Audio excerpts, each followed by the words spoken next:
What is going on, everybody? Welcome back to the Elden Ring Shadow of the Erdtree walkthrough. So through this here door, we have ourselves a boss battle. So for that, we're going to want to equip some things. This boss is kind of notorious.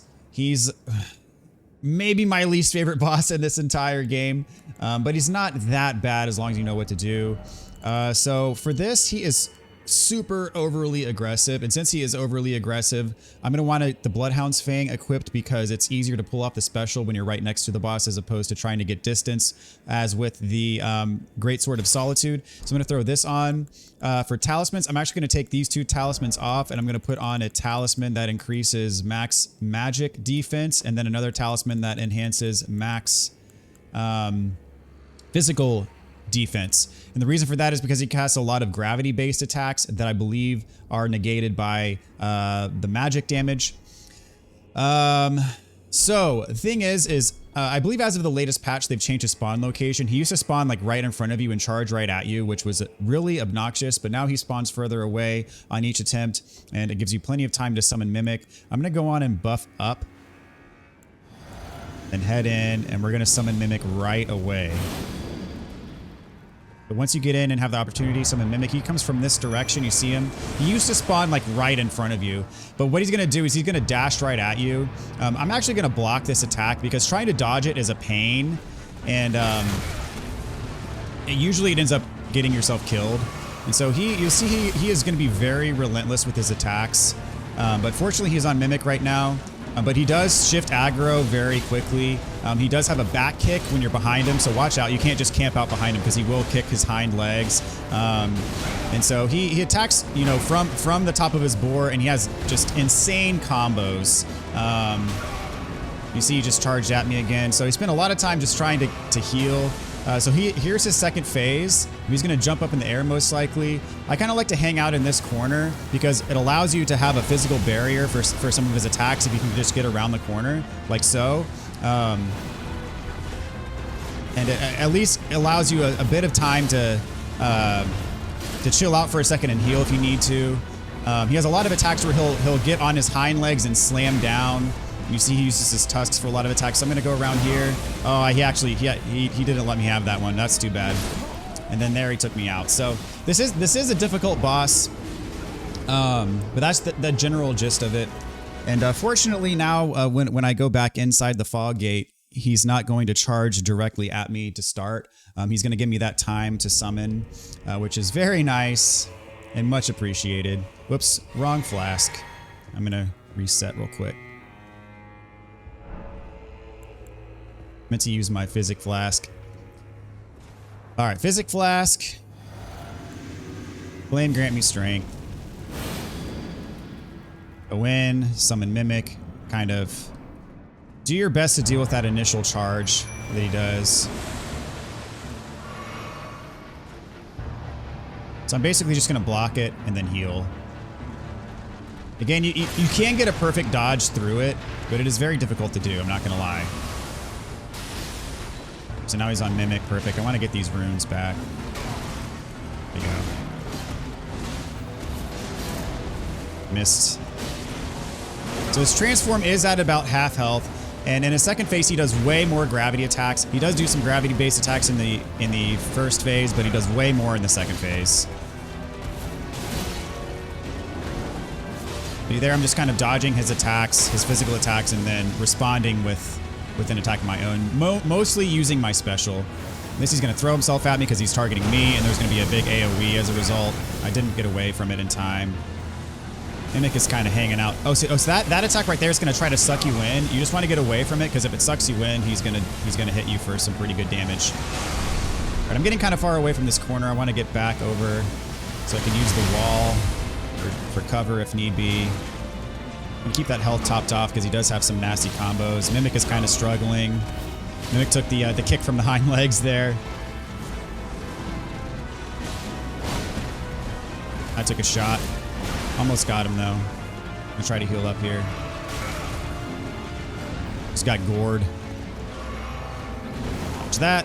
And special and done. There we go. Perfect. Okay. So he is kind of annoying. He is very aggressive. But for killing him, we got 230,000 runes and the remembrance of the Wild Boar Rider. We also can go over here. And there is a site of grace for us. To be able to level up here.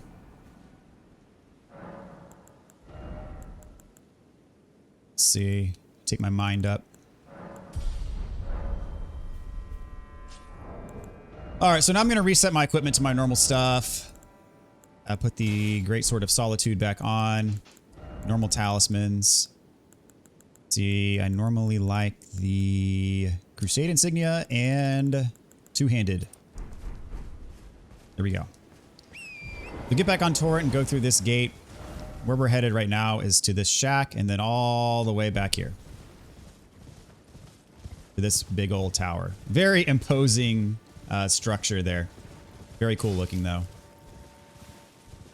So here there's going to be an Albinaric archer outside. We're going to have to get rid of it. It's riding a wolf. If you kill the archer mounted on it before you kill the wolf will start attacking you. So just make sure that you gotta get both of them.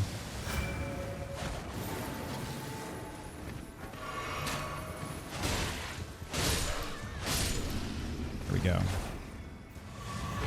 Killing that, we get Gaius's Greaves and an Albinaric Blood Clot inside the shack. Get the Sharp Shot Talisman. And all the way back here, one of the reasons why I wanted to come to this specific spot at this point in the game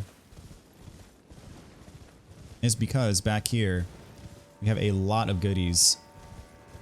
And this big old tower, it's pretty much here just for show. You can't go inside and explore it or anything. Right here, we have 1, 2, 3, 4, 5 Erdtree fragments. Very, very good. Got some Shadow Sunflowers back here as well. And some Blessed Bone Shards all around this thing.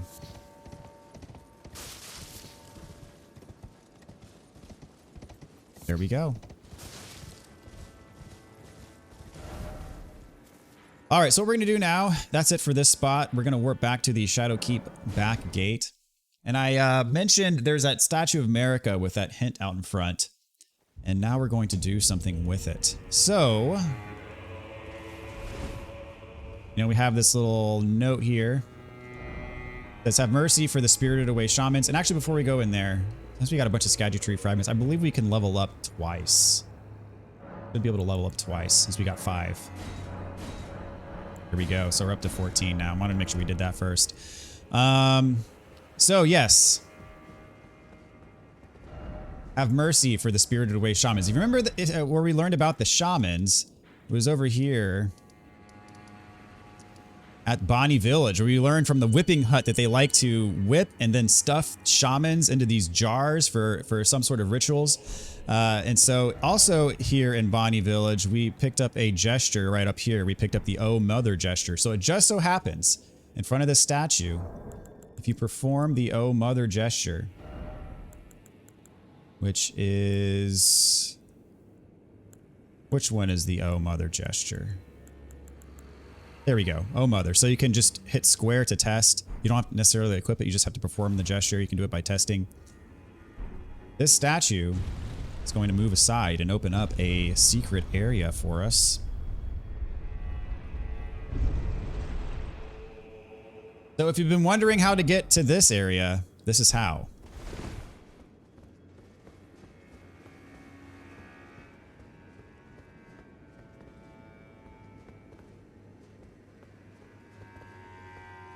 Very beautiful looking area. Awesome scenery. Almost like a painting that we're playing in.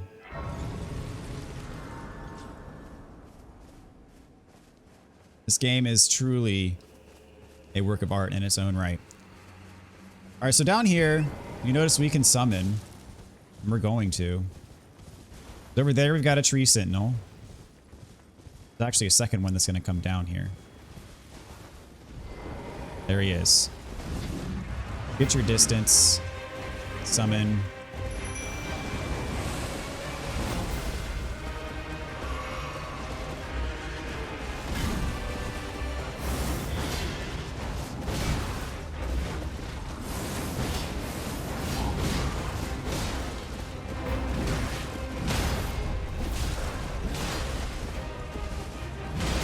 Just kind of ping-ponging him back and forth between myself and Mimic.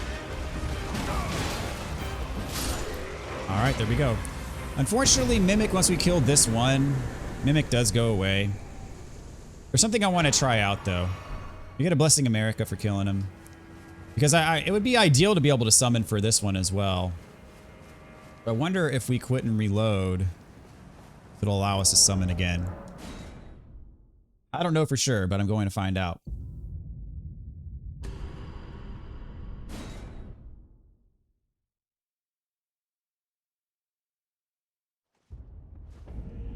Nope. That's fine. We're going to fight this one solo.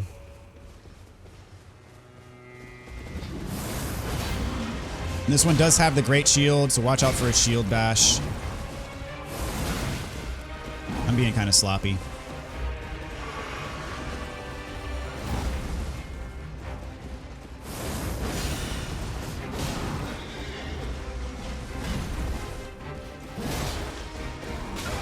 But if you play through the base game, you should be plenty familiar with Tree Sentinels by now. Hopefully. Oh, there's a shield bash. I got whacked by it. There we go. Got out of the way that time.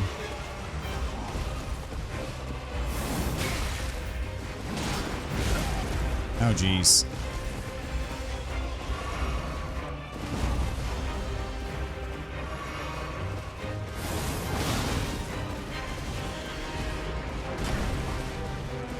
Kind of playing a little bit safe here. Probably gonna refill my blue. I dig this music, so gives us an excuse to listen to more of the track here.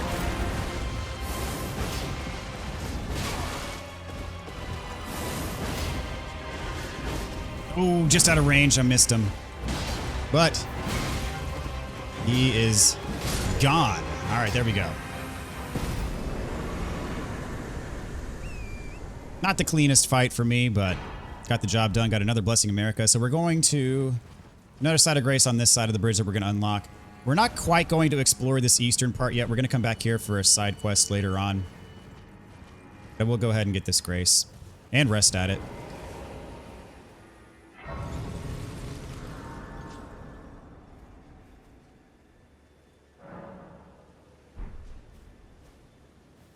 So where we're headed next is up here. And this is a very significant location. You'll see why.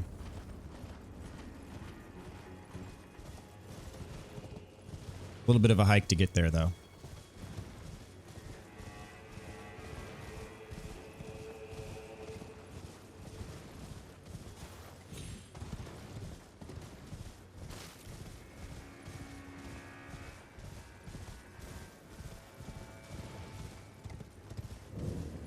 So we have reached the Shaman village.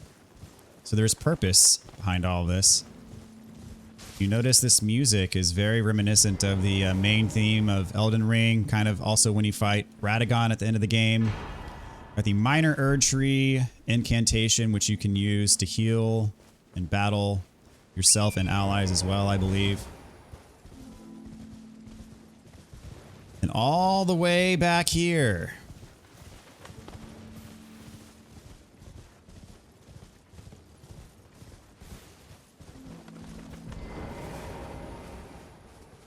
we have the Golden Braid. This vastly increases your damage to holy attacks, or you boost your defense to holy attacks. And look at this view, man. Whew, this is so good. As I said, this game is literally a work of art that you get to play. It's insane. I love it. All right, here we go. So we picked up two items here. And we're going to have ourselves a brief chit chat down here next to this Erdtree. Minor Erdtree. Blossoming in the middle of this flower field here. So let's check out what we just got. Secret incantation of Queen Marika. Only the kindness of gold without order. Creates a small illusory Erdtree that continuously restores the HP of nearby allies. Okay, just for allies, not yourself. Marika bathed in the village Marika bathed the village of her home in gold, knowing full well that there was no one to heal.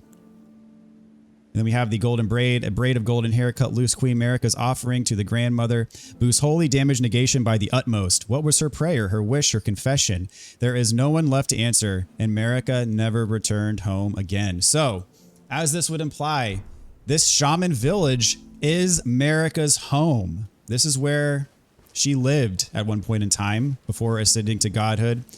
And as was implied by what we found out at Bonnie Village, the people there like to butcher and stuff the shamans into these jars because allegedly they melded well with the flesh of others. And that's when you fight these innards at the jails. That's what's inside is you know, these bodies, these butchered bodies of the shamans. And if you noticed, if you remember those enemies that attacked us all the way back here in Bonnie Village, they're wearing the horn scent mask. And also, if you notice right here beneath the Bellurat tower where the horn scent lived, there is this jail where there were a bunch of the jars with the shaman stuffed inside. So Marika was a shaman. And so if we go back to kind of the whole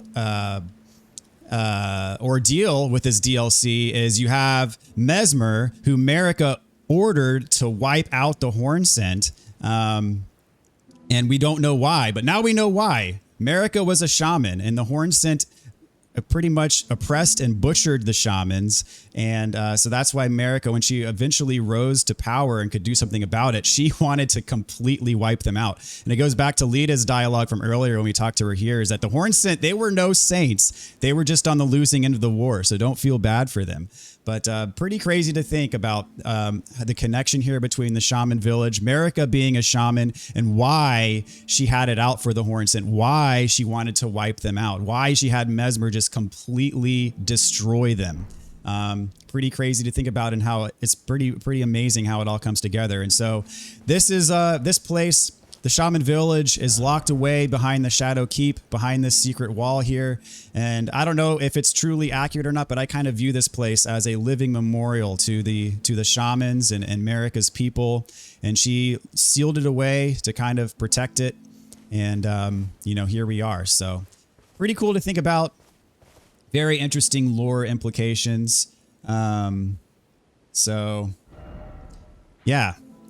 Without all that being said, we're going to go to a new area of the map. We unlocked this a long time ago, but we never made our way over into this area. So finally, we're going to do it. We're going to start the journey this way. We're not going to go all the way over to the peak, but we're going to start here at the Dragon's Pit Terminus.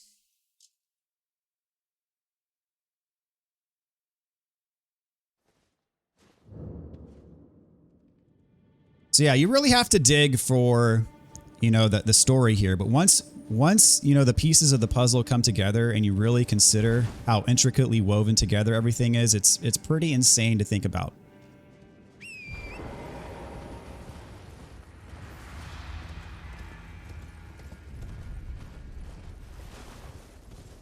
It is a masterpiece, if I do say so myself. All right, so we're going to head this way. There's a dragon that we're going to fight. I'm actually going to equip the dragon... What is it? The Dragon Slayer Great Katana. Dragon Hunter's Great Katana. So you're going to fight a dragon right here. This is not as bad of a fight as some of the other dragons we fought so far, namely the Ghost Flame dragons. I believe we can summon for this fight. A buff up. Want to get Mimic in here. Heal up. And as before, if you aim for the head with this thing, charge up the attack fully. It has the kind of Dragon Wound property already on it. So each of these specials has that Dragon Wound property that does extra damage to dragons. Already got a stagger. Did an extra shot. Got the critical. And we're almost done with this guy already. Pretty insane. This katana is amazing for dragon fights. I don't need to worry about hitting the head again. Mimic took him out for me. Thank you, Mimic. Your services are greatly appreciated, my friend. So, what we're going to do now is going to head south. We got this Dragon Heart and Dragon Scale Flesh. So we're going to head in the southward direction, kind of towards this area.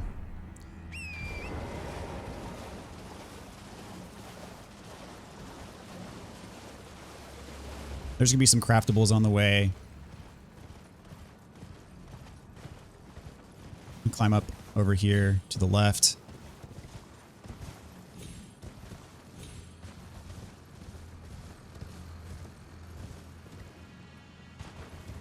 There's gonna be a few enemies over here. A little bit of loot. Some archers. Whoops.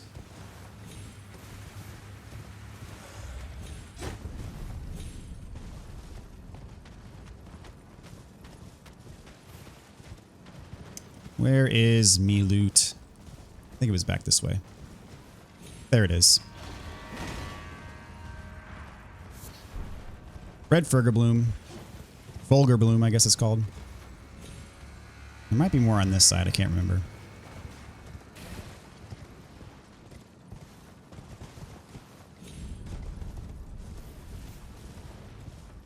I don't think there's a shiny pickup, but there may be more craftables. Just normal stuff that you pick up that aren't necessarily a shiny, but I guess not.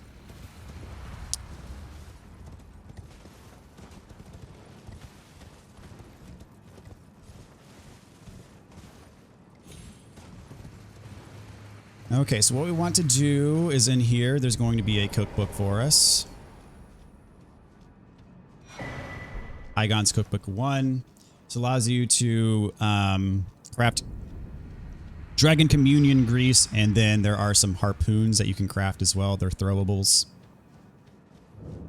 So here we have the Grand Altar of Dragon Communion. And a new NPC for us to talk to. So similar to the base game, you can trade in dragon hearts at that altar, and you can get dragon incantations as a result. So communion with Baal, we can't do that yet. We haven't encountered Baal yet. Ritual Dragon Communion, so you can get this Ghost Flame Breath for 3 dragon hearts. And we have a new NPC over here I'm going to talk to.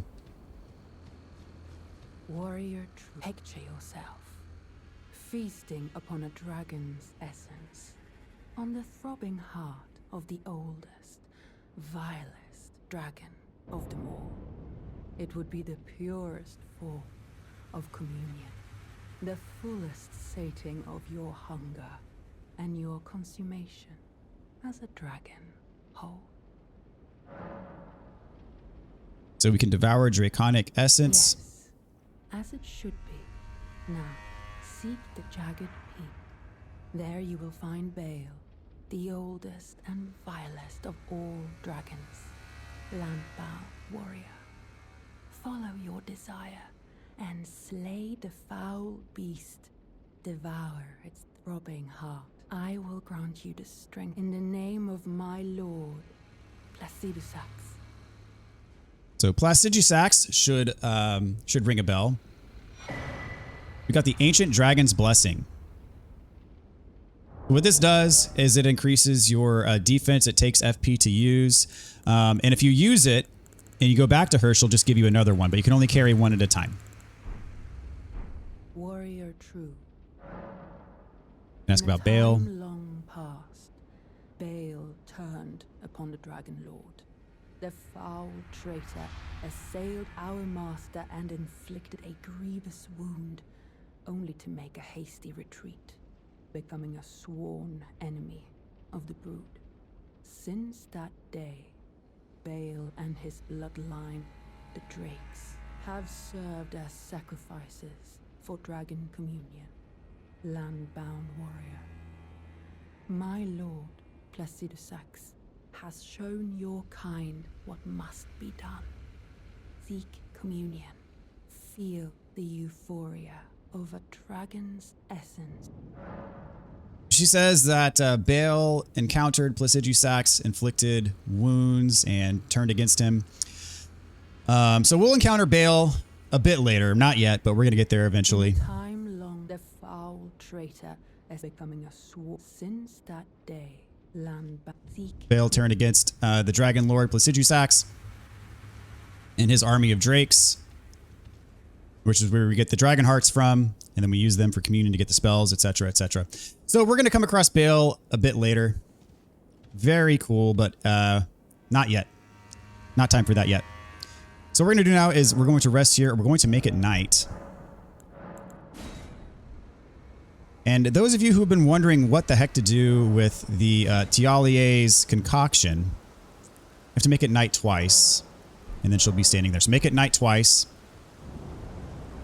And here, she'll be communing with Placidusax. You can choose to use Tialie's concoction or leave. So this is a crossroads in this quest. If you do not give her what you get from her after defeating Baal depends on whether or not you give her the concoction. If you do not give her the concoction, you get the Flowerstone Gavel weapon, which is I think it's like a Great Hammer type weapon. And you also get the Priestess Heart, which transforms you kind of into dragon form. It enhances your dragon incantations. If you give her the concoction and then you kill Baal, you get her Spirit Ash instead of her weapon, and then you get an incantation. She's communing with Placidusax. My solace is yours. May it grant you sleep in your place beyond time. Very cool dialogue there. You get her Spirit Ash if you give her the concoction. Then also you get an incantation, and what that incantation does is it boosts defense, I believe, for yourself and for allies. I'm going to suggest not giving her the concoction. Reason being is when you give her the concoction, she wakes up. The concoction puts her to sleep. She wakes up. She feels betrayed. Like you kind of effectively you're drugging her. And then what happens is she will not give you these blessings anymore. So these blessings actually do come in handy. They enhance your defense pretty substantially, and they're very useful in the fight against Baal as well. So I suggest not giving her the concoction. You could argue that the stuff that you get from not giving her the concoction is better, and also you can continue to receive these blessings. When you use them, you can go back to her and get another one, and you can do that until you beat Baal. So just wanted to point that out, that there is a crossroads in her quest line here. You cannot get everything in one playthrough. This is one of those quests where you have to do multiple playthroughs to get all of the things. So we are going to pass the time back into morning.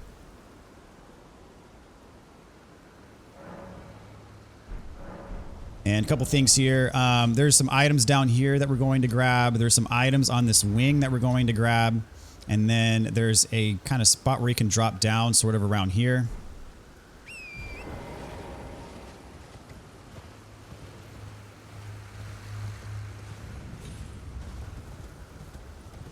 So go this way first. A bunch of these skulls that drop the broken runes. Don't get much from them, but better than nothing, I suppose. Go this way. That area is where we're headed next, but not quite. We're going to pick up some stuff first. And on these dragon corpses, they have the sharp gravel stones. You can use them to craft, I believe, the new dragon wound grease that we just got the cookbook for. Dragon communion grease. Very good against dragon type enemies. Pretty big boost. So each of these corpses should have some of the stuff on it.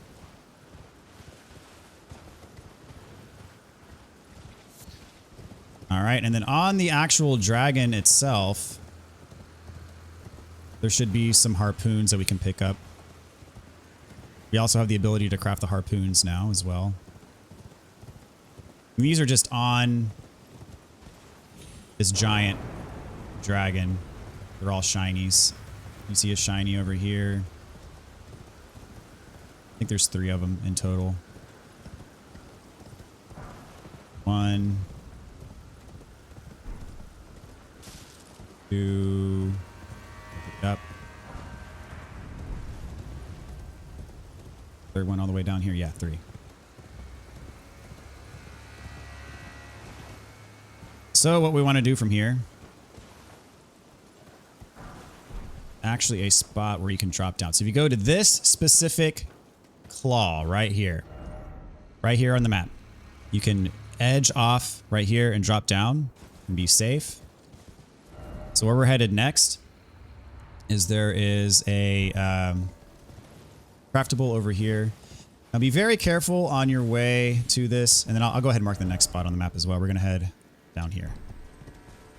Be very careful because if you look closely, you'll see like little fingernails coming up through the ground. See that? That's a giant hand. That is a trap. It's going to reach up and grab you if you walk right under it. So kind of make sure you stay out of the grasp of those hands so you don't trigger them.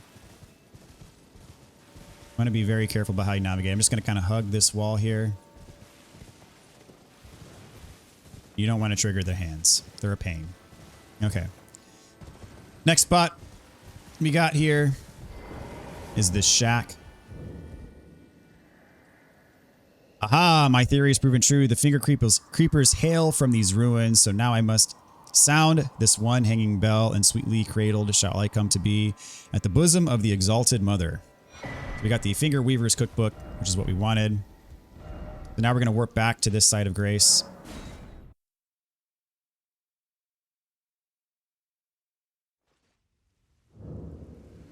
What we're going to do now is, well, for one, I'm going to level up. Get the endurance going. I'm going to split most of the rest of my levels probably between mind and endurance. Maybe a few extra into strength. We'll see. And we're actually going to warp back to Round Table Hold. Because there is an enemy we're going to fight who can summon a Royal Revenant. If you remember the Royal Revenants from the base game, there are those undead enemies that they move very erratically. They spew poison all over the place. Their attacks combos do massive amounts of damage. And they actually have a weakness to casting Great Heal. And this is something that I knew back when I played the base game, but I never got this spell. I just always, whenever they came up, they were rather infrequent, but whenever they came up, I just fought them normally, just with my weapon. But I'm going to go ahead and get Great Heal just because it is a huge help if it gets summoned. So if you want this, you can use Corrin's Bell Bearing, or if Corrin is still alive in your playthrough, you can just talk to Corrin and purchase it. And what this does is it basically creates a heal AoE, and since this particular enemy is undead, the heal AoE actually hurts it pretty substantially. And so what we're about to fight is a Tibia Mariner. You probably remember the Tibia Mariners from the base game. And so the Royal Revenant does not come out right away. The Tibia Mariner has the ability to summon the Royal Revenant, but the Royal Revenant is not necessarily guaranteed to show up. If you act quickly, you can actually kill the Tibia Mariner before it summons it, but if it gets the chance, it will summon it. So what we're going to do is we're going to go ahead and throw it on and have it ready to use just in case. Ideally, we're not going to have to use it, but if it summons the Royal Revenant, I highly, highly, highly suggest using the Great Heal spell. It'll make that encounter so much easier and less dangerous. So remember my spell. I'm actually going to take off Urgent Heal, and in place of Urgent Heal, I'm just going to put on Great Heal. It takes 15 Faith to use. We definitely have the 15 Faith. I believe we're at 21 Faith so that we can use a Blasphemous Blade, so more than enough. And so now where we're headed is in this area with the red flowers. We're going to knock out pretty much this entire section of the map for the remainder of this episode. So how you get there is you got to go kind of off the back of the dragon around here. When you see the red flowers, you know you're in the right place. Here we are. We have arrived. Very cool looking place. A lot of cool artwork in this episode between the Shaman village and this place. So what we're going to do now, there's a few spots we need to hit up. So there's going to be a cookbook like right around here. The Tibia Mariner is going to be right around here. And then there's going to be some items up here. And then furthermore, some items up here. We're just going to kind of make a big loop. And then there's going to be a site of grace right around here.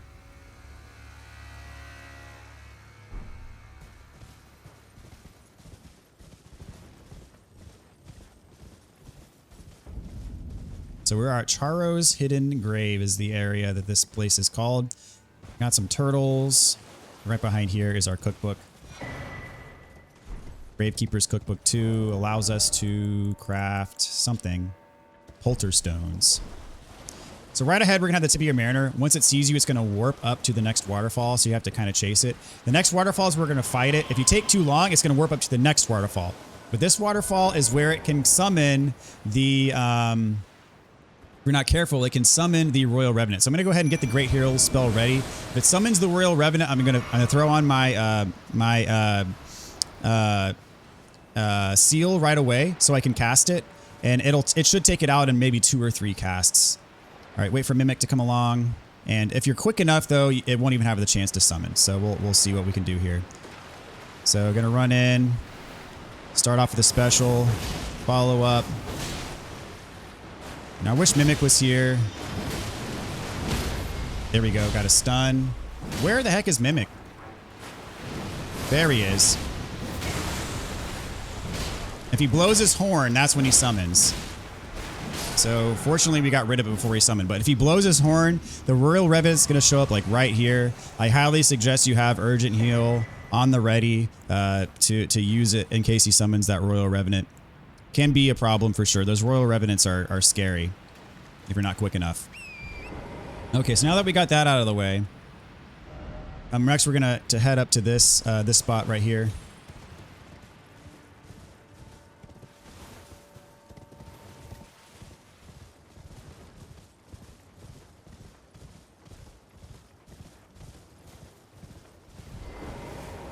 And there are some of these craftables that are hard to see.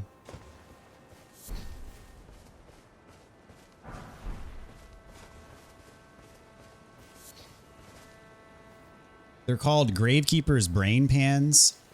I believe there's one around here. They're very hard to come by. Here it is.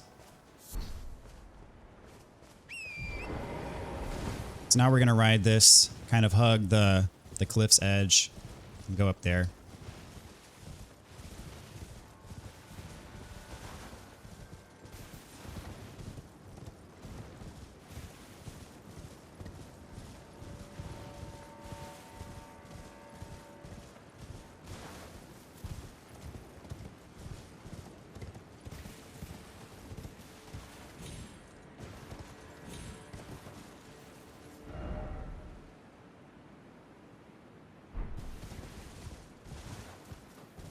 Here at the Call of Tibia.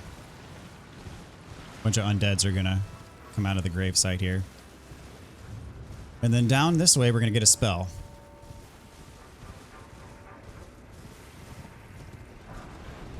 Rings of Spectral Light. A bunch of Ghost Flame Birds. And here we can drop down to the Grace. So kind of drop down here. Look to the north, and then should be able to, or actually the west rather, drop down. Now be careful because if you get too close to that, a Ghost Flame Bird's going to, a Rite Bird is going to spawn. So just drop as close to the wall as possible, loop back. You got a Site of Grace.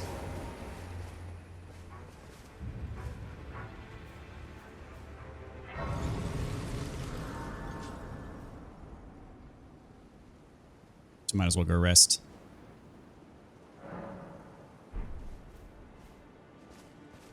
And where we're headed next is here. We can drop down to a, I think it's a great Ghost Glovewort.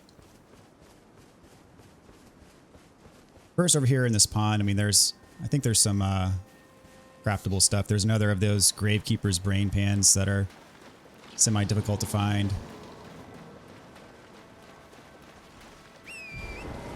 Some other stuff. Now we're gonna head to our mart.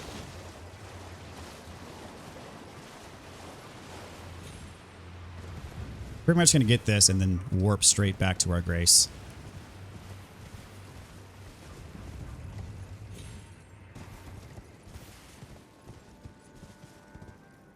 Just drop straight down. Great Grave Glovewort. Go back to our Grace. Make sure you go to Charo's Hidden Grave, not Cerulean Coast.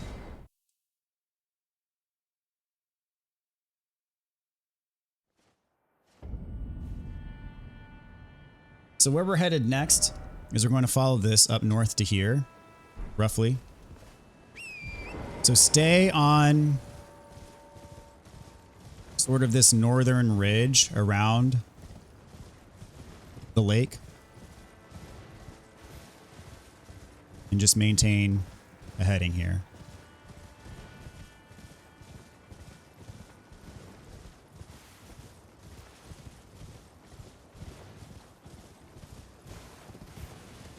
So all the way up here. The Spirit Glaive. Then we can drop down this way. All this path. This place should look familiar. This is where we dropped down all those waterfalls. We fought a furnace golem. All the way down there to get to the Cerulean coast. That's where the furnace golem was down there. Very cool to overlook. Got another Gravekeeper's Brain Pan. Take this off. We're going to warp back to Charo's Hidden Grave.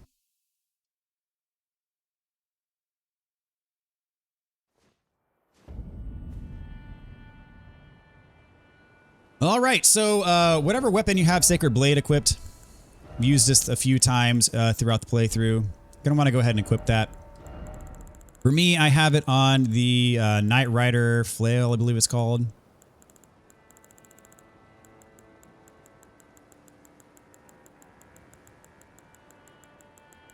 Where is it? I always have trouble finding this thing because my inventory is all cluttered up. Here we go. I like having all my crap in my inventory. I don't know why. It's kind of wasteful. Painful to look at times. But hey, I am who I am. I can't help it. So there's going to be a few of these Ghost Flame Birds. I suggest you take them out. At least these few that are in the way, because they're going to try to attack you when you're trying to fight the boss. And that is not a recipe for success. But the few of them that are actually in the way, we're going to take them out before we start the boss fight. These are of the Ghost Flame variety, which are the more dangerous variety of these types of birds. There's a couple. There's one over here. So the Death Rite Bird is going to spawn right there in front of that giant like tombstone. So I'd lure this one over because he's definitely going to intervene if we don't take him out now. So I want him to make his way over here. Probably going to get stuck on those rocks because he's dumb. To continue to shoot him until he's dead. We're definitely going to summon Mimic for this fight. Unfortunately, those flame bursts do have the range to get all the way over here. He can fly, but yet he still can't get over here. Alright, so we're going to go ahead and summon Mimic. Heal up. Buff up. And just like in the base game, where we use Sacred Blade against these things, Sacred Blade is our friend. 100%. So you want to lure him back kind of over here because you don't want those birds down there to get involved. So allow him to kind of come to us. To try to Sacred Blade his head, that's for the most damage. Once your Sacred Blade is active though, you can hit his legs and you're still going to do a pretty substantial amount of damage. I don't want to go all the way back there though, so I'm going to fight him over here. So I'm probably just going to... Yep, Mimic took him out for me. There we go. So very easy with Sacred Blade equipped. Now I'm going to throw my normal Greatsword back on as I'm getting attacked. Oh, Mimic took him out for me. So we get Ghost Flame Call for doing that.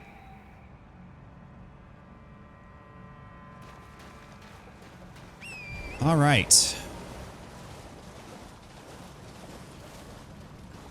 Got some more birds. It can be very annoying. Especially on horseback, they can combo you and take you out pretty much immediately. So all the way in the back here, there's going to be another Glovewort item.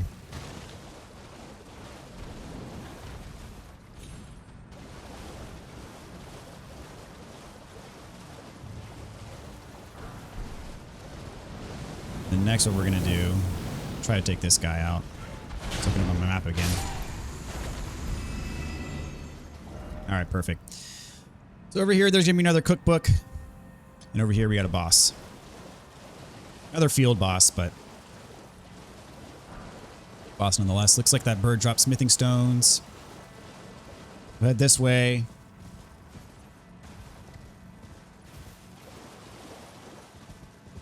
Behind this giant Miranda flower.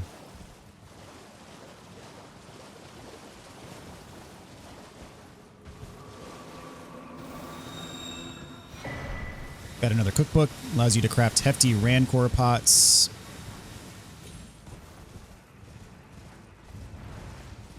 Here we got more of the worms.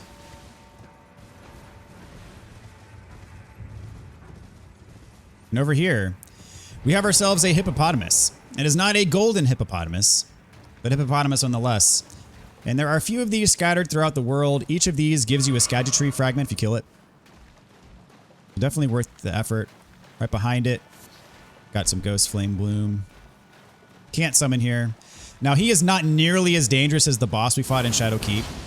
And honestly, the reason why I probably didn't come here earlier in the game is because I wanted the one in Shadow Keep to be the first of the hippopotamus enemies that we fought.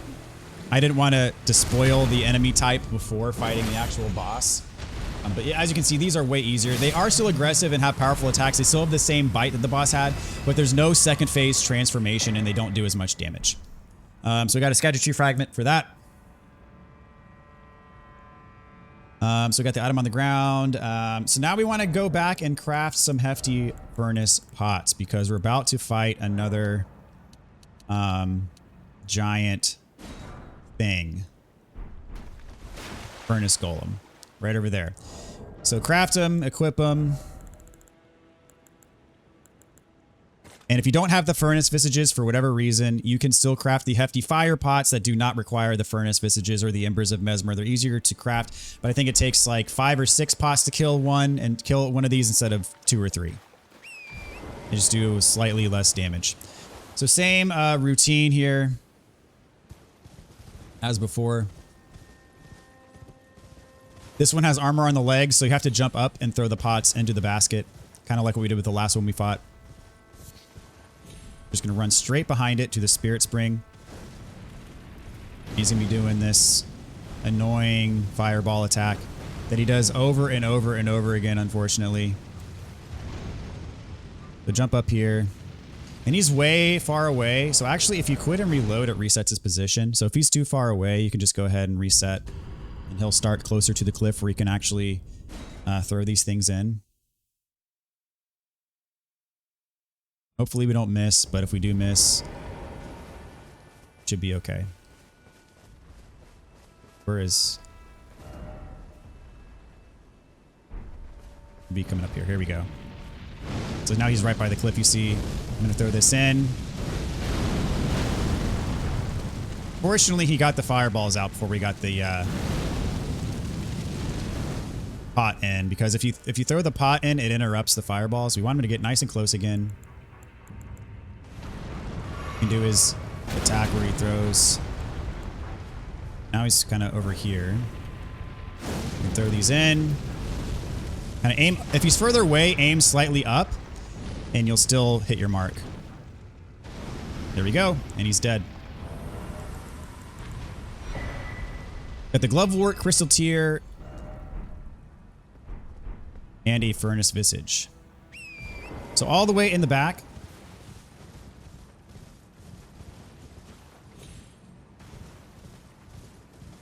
Have a Grave Bird Ashes. And where we're headed next is...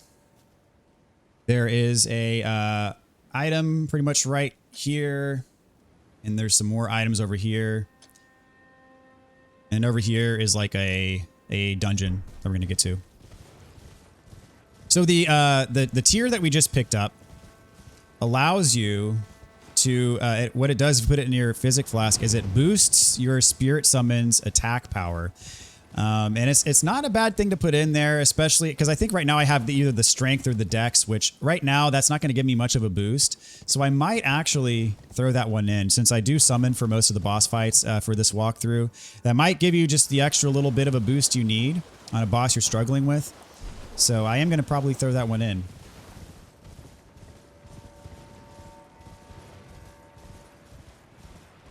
It could prove to be useful. Head around here. There's some more of these birds that are going to show up.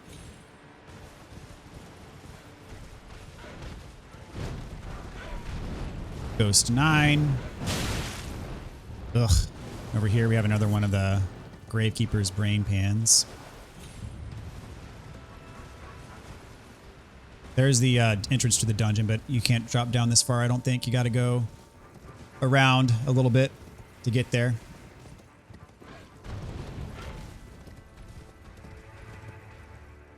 Over here.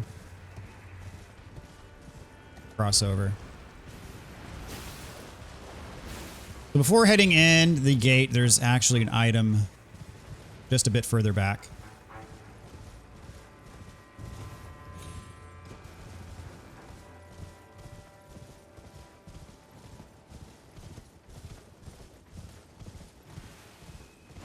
Watch out for these guys. Gotta go 7.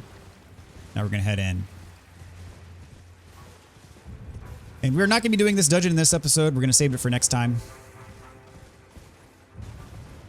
This is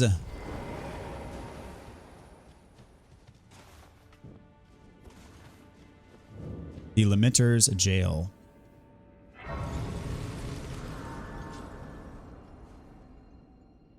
Go on and level up. Put some more into mind. Some more FP. And that's where we're going to call it a day, guys. So thank you so much for watching. Hope you enjoyed. Very cool episode. I really enjoy that Shaman's Village reveal when you access the secret from the Shadow Keep. So hopefully you guys have been entertained and informed along the way. I find this guide very useful. I've had a blast putting this thing together. So very thankful for all of you guys who are watching it and commenting, liking, subscribing, all that good stuff. Really appreciate all of you guys. Thank you so much. Until the next time, stay tuned and we'll catch you later. We're going to be taking care of this jail, and then next time we're going to handle the Cerulean Coast. So till then, have a good one.